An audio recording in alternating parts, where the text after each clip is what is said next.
Sit back. This one is worth your time. Here is the story of Steve McQueen. It's 1968. Late afternoon in Los Angeles. The kind of day where the smog sits low over the hills and the city hums with the specific electricity of an industry that never fully sleeps. Steve McQueen is alone in a screening room. The air conditioning is running too cold the way it always does in these rooms. The seat underneath him is the kind of expensive leather that studio money buys.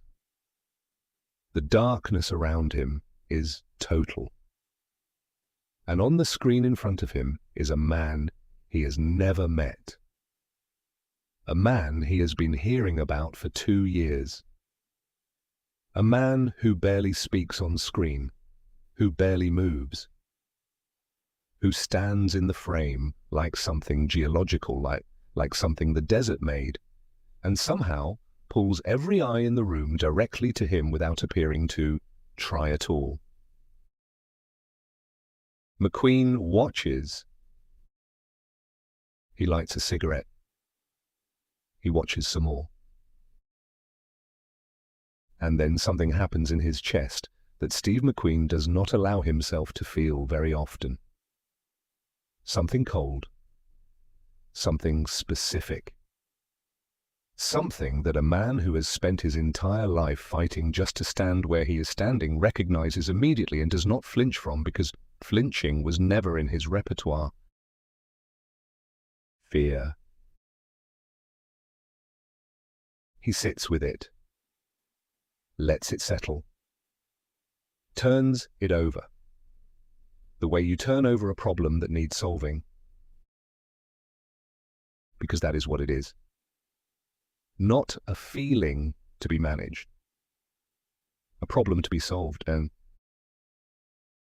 the man on the screen is Clint Eastwood. And he is coming. And somewhere in that cold, dark screening room in 1968, the greatest unspoken rivalry in Hollywood history draws its first breath.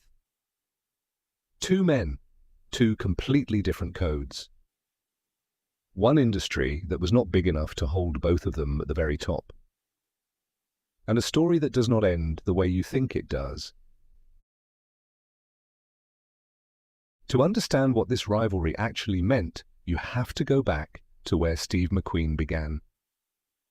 Not the career, not the fame. The man. Because the man came first, and everything else was built on top of him. March 24th, 1930. Beech Grove, Indiana. A 19-year-old mother holding a baby she doesn't know what to do with. And a father, a stunt pilot named William McQueen, already gone. Not sick, not dead. Gone. Walked out before his son was 6 months old and left nothing behind except the specific wound that an absent father carves into a child. Deep, wordless. The kind that never fully closes. The kind that either breaks you or quietly turns into the fuel that drives everything else. Steve McQueen was not broken by it. But it took a long time for anyone to know that. His mother couldn't manage him. She sent him north to Slater, Missouri to live with her uncle Claude Thompson on a farm that was all flat land and hard work and not much else. Claude was not a warm man. He didn't do warmth. He did consistency. He showed up every morning. He did what he said he would do. He kept his word on small things and large ones, without ceremony and without asking for recognition. For a child who had already learned at 6 months old that the people who are supposed to stay sometimes simply don't. That consistency was worth more than any warmth in the world. Claude Thompson was the first man in Steve McQueen's life who showed him what a man's word actually looked like in practice. It didn't last. His mother came back, remarried, moved Steve to Los Angeles. The new stepfather had no use for him. The home was chaos. And Steve McQueen, 12 years old, fatherless, rootless, carrying an anger that had nowhere clean to go, hit the streets. Stealing hubcaps at 12. Running with gangs by 14. By 15, the state of California had seen enough. They sent him to the Boys Republic Reform School in Chino, a place built on a simple, stubborn belief that structure and accountability and hard physical work could reach boys that the rest of the world had already written off and filed away. It reached him. Not immediately. Not easily. The way real change reaches people, slowly, under pressure, in the space between who you have been and who you might become if someone gives you a reason to try. Years later, when Steve McQueen was the biggest movie star on the planet, he went back to Boys Republic. Not for cameras, not for publicity. He walked back into those rooms where he had once sat at 15 and talked to the boys there straight. Because he was one of them. Because they could see it in him the moment he walked through the door. And because that mattered more to him than anything a staged celebrity visit was supposed to accomplish. He joined the Marines at 17. And the Marines gave him the one thing nothing else in his life had yet managed to provide. Evidence. Hard, physical, undeniable evidence that he was capable of something. He pulled 5 men out of a flooding tank during a training accident. He served on the honor guard for President Truman's yacht. He came out of the Corps with a discipline running through him like bedrock. Invisible, unannounced, deep enough to hold everything else up. New York in the early 1950s. Odd jobs, hard living, and then almost by accident the neighborhood playhouse. A teacher who looked at this rough-edge kid from Indiana and saw something genuinely difficult to name but absolutely impossible to look away from. A presence. A truth. The camera, when it finally found him, did not lie about what was there. Small parts. Television. And then in 1958, Wanted Dead or Alive put bounty hunter Josh Randall on American living room televisions every week and made Steve McQueen a face people recognized and a presence they trusted. The Magnificent Seven in 1960. The Great Escape in 1963. Bullitt in 1968. Film by film, the thing that made him unique got sharper and more refined and more itself. He didn't act in the way acting was being taught in those years. He inhabited. He stripped every role down to the bone until nothing false remained. What was left was a man on screen who looked like a man actually living a moment, not recreating one. Directors couldn't fully articulate what they were seeing.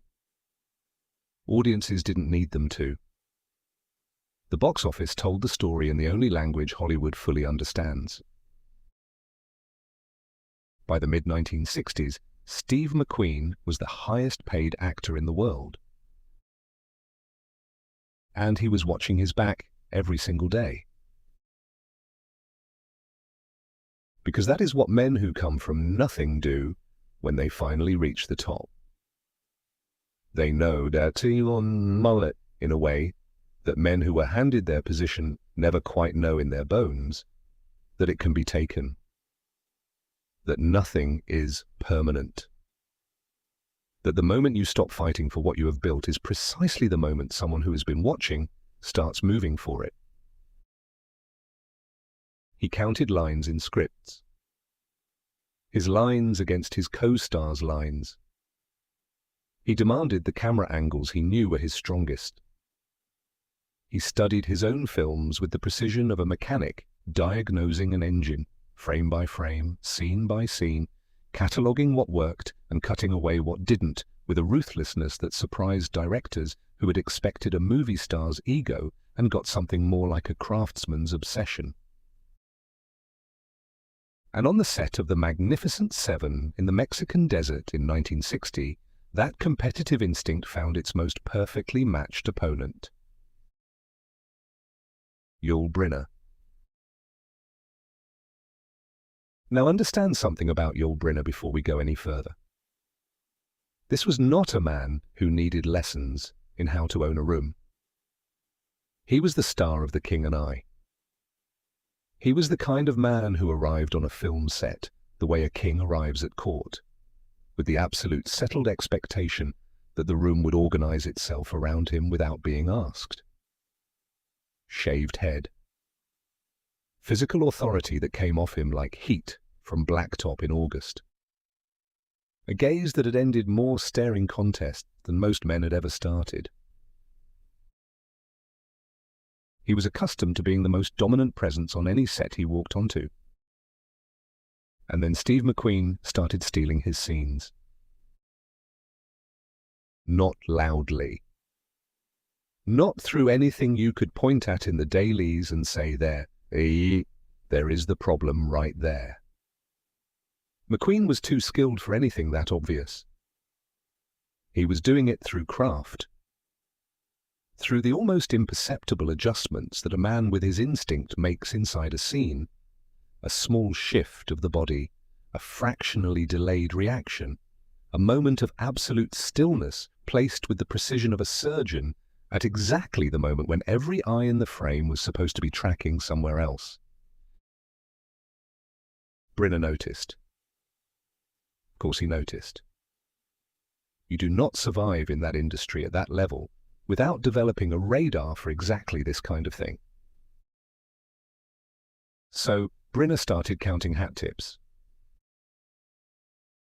Every time a character in the film tipped his hat, and the script called for it repeatedly, the Western form demanded it, Brynner was counting. His tips against McQueen's tips. Because he had figured out that McQueen was using those moments. That the hat tip was one of the instruments in the toolkit, and McQueen was playing it with the precision of a man who had thought about it considerably more than anyone else on the production realized. And picture that set. The Mexican desert. The heat sitting on everything like a physical weight. A crew of hundreds working to make one of the great westerns. And in the middle of all of it, two of the most ferociously competitive men in Hollywood standing across from each other on camera, silently, professionally, without a single word about what was actually happening, counting hat tips. The crew knew. They always know.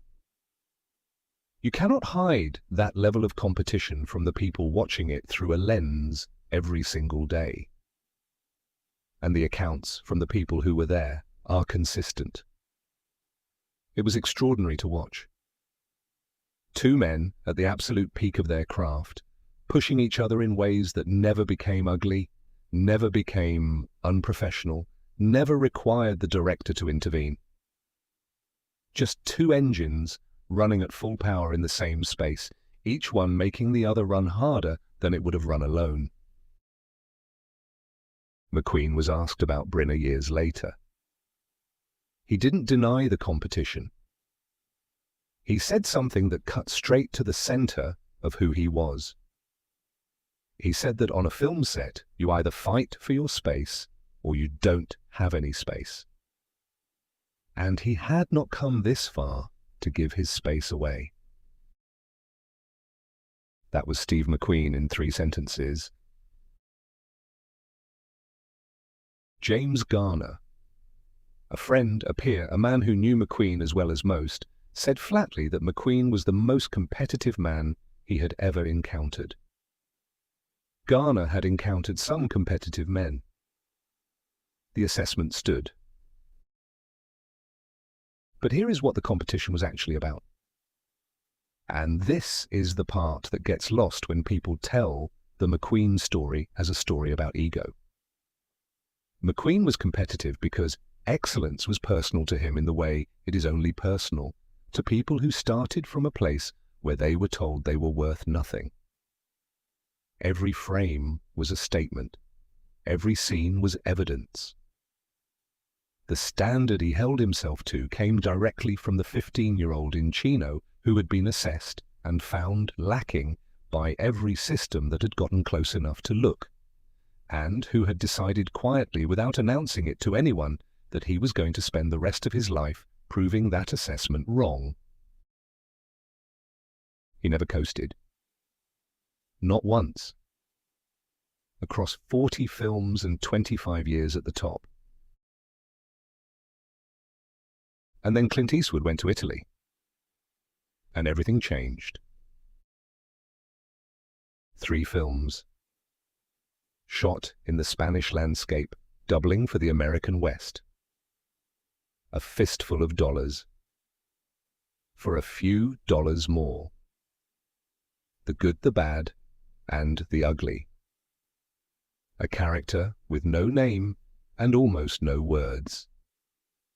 6 feet 4 inches of contained, absolute stillness. A man who stood in the desert frame like something the land itself had produced. Who communicated danger not through action, but through the precise, unsettling quality of his inaction. Who looked at men who were about to die with an expression that lived in the exact space between indifference and contempt, and was more frightening than either. When those films hit American theaters between 1964 and 1966, audiences felt something shift before the critics had words for it. Here was something genuinely new. A hero who didn't explain himself, didn't justify himself, didn't perform his authority because he had no need to perform what simply was. The authority was there the way gravity is there. You didn't see it working, you just felt its effect. Clint Eastwood was 34 years old, and he was arriving. McQueen saw it immediately. The way a great chess player sees a threat developing 6 moves out before anyone else at the table has registered the danger. This was not a trend, not a moment. This was a man with a genuine gift arriving at full power. And the gift lived in the same territory as his own. Both minimalists. Both communicating through what they withheld more than through what they gave. But where McQueen's stillness carried tension, something coiled, something about to release, Eastwood's stillness carried finality. A man who had already made every decision before the scene began. Who was simply present while the world caught up to the conclusion he had already reached. They were not the same. But they were close enough that the audience who loved one would follow the other. And there was only room for one of them at the very top.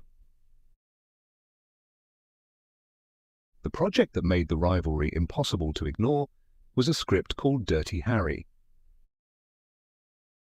1971. The story of Inspector Harry Callahan of the San Francisco Police Department. A detective who operates on a code that runs considerably deeper and considerably simpler than the department manual. Who believes that what is right, and that the paperwork exists to record what happened after the right thing got done. Frank Sinatra had been attached. A hand injury ended that. Paul Newman passed. The politics of the character sat wrong with him. John Wayne read it and said Harry Callahan was too morally complicated for what he needed to represent on screen. And then Steve McQueen.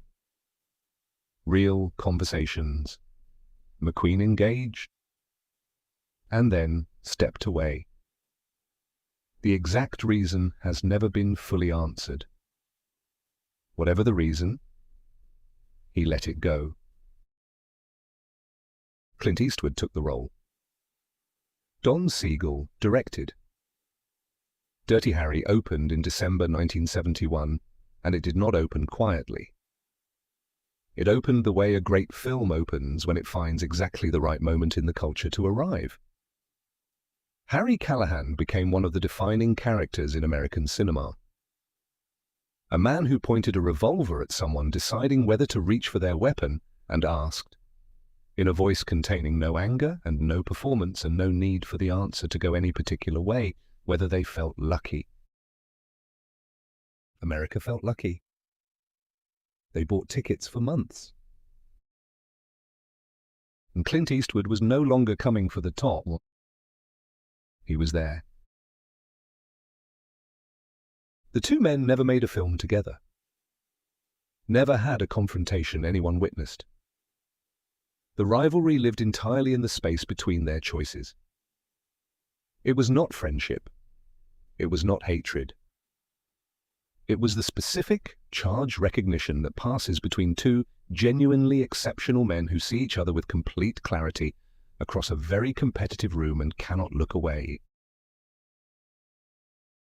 Then in the autumn of 1979, Steve McQueen received a diagnosis that rearranged everything.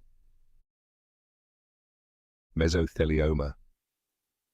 Cancer of the lining of the lungs and abdomen. 49 years old.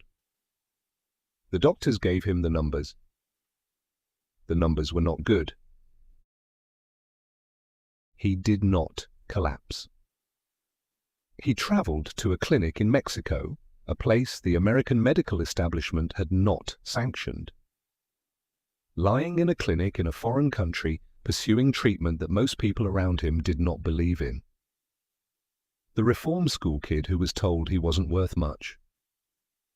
The actor told he didn't have the range. The man now being told his body was finished. 3 times someone had told Steve McQueen what his ceiling was. 3 times he had ignored them completely. He pushed back against the cancer the same way, with everything he had, until everything he had wasn't quite enough. And in those final months, something happened that the people around him spoke about afterward with a quietness that told you it was real. Steve McQueen found faith. Not the kind that arrives for cameras. The real kind. Through a Christian bush pilot named Sammy Mason, he was introduced to Billy Graham. And something in those conversations reached a place in Steve McQueen that 40 years of speed and competition and cinema had never reached. He read the Bible. He talked about what he was finding in it with the same directness he brought to everything. No angle, no calculation.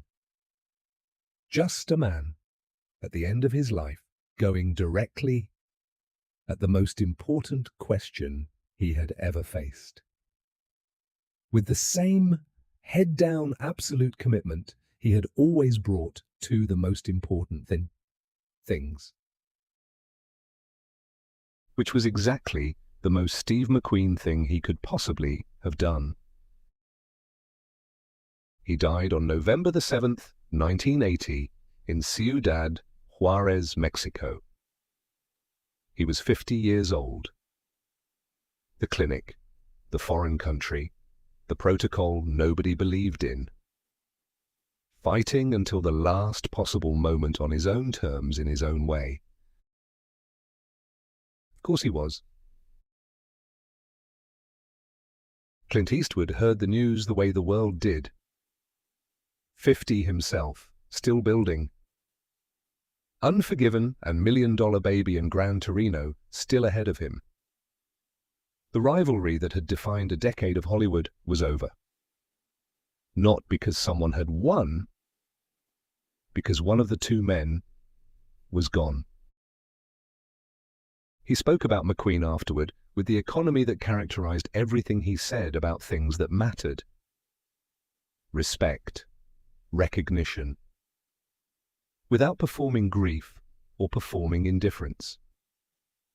The way a man of genuine character speaks about a competitor he genuinely respected. With precision, with honesty, without needing it to be more than it was or less than it was. Because here is what it actually was. Two men from hard places. McQueen from the reform school in Chino and the father who left before he had a face to remember. Eastwood from blue-collar Oakland and years of logging camps and dead-end parts before Leone's camera found him in a Spanish desert and showed the world what had been there all along. Both of them building something genuine out of starting materials the world had not assessed as promising. Both of them holding the same belief arrived at independently through completely different lives. That what you put on screen has to be true. Because the people in those seats who give you their time and their attention deserve the truth in return. Not a performance of truth. The actual thing. The rivalry did not produce a winner. It produced a standard. And what remains is not a score but the films. The Great Escape, Bullitt. The Good, the Bad, and the Ugly, Dirty Harry. Still watched. Still felt. Still completely real. The boy from Beech Grove, Indiana. The man from Oakland, California. Neither handed a single thing. Both building something the world is still watching. That is the code. That has always been the code. That is the story. That is the code they lived by. Now, some of what you just heard is documented history. Some of it is pieced together from the best evidence we could find. Maybe you believe every word. Maybe you are skeptical about parts of it. Either way, go look it up. Do your own digging.